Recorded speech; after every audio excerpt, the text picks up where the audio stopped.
Colour साहब, क्या आप समझते हैं कि काजी जो फाइज ईसा हैं उनको चीफ जस्टिस बनने से रोका जाएगा? कि मुझसे पूछा है? जी। जी बिल्कुल बिल्कुल। उसकी कोशिश हो रही है।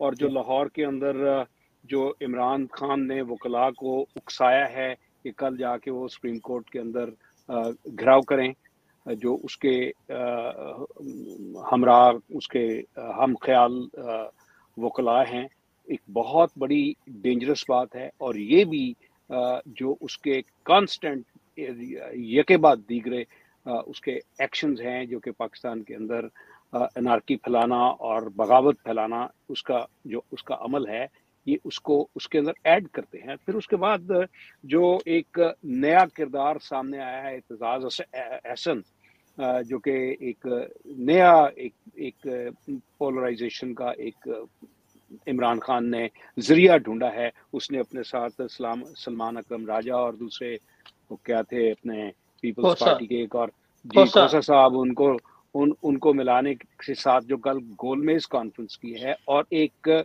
उस जो आपके मुल्क के अंदर क्राइसिस है, जो जो अदलिया के साथ जो स्टैंड ऑफ है, उसको और डीपर करने की कल कोशिश की है।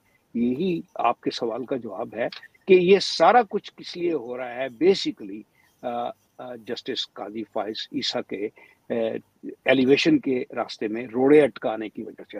बेटे साहब से मैं एक सवाल पूछ रहा था, सर ये बताइए कि कल चीफ साहब की जो बातें सुनने में आई, जो बातें खुल रही हैं, उन्होंने फरमाया कि जो हमारे आईबीओज हैं, जो इंटेलिजेंस बेस्ड ऑपरेशंस हैं, उनको रेव अप किया जाएगा, उनको और ज़्यादा बढ़ाया जाएगा। क्या इससे पहले हमने वो सारा कुछ जो है उसको स्टैंड डाउन कर दिया था? वो जो हमारा जो एक्टिविटी चल रही थी, उसको दोबारा उन्होंने रिवैम्प करने की खबर दी है, या उसका कोई और उसकी कॉन्वर्टेशन है उसकी उनकी उनकी उस खबर पर?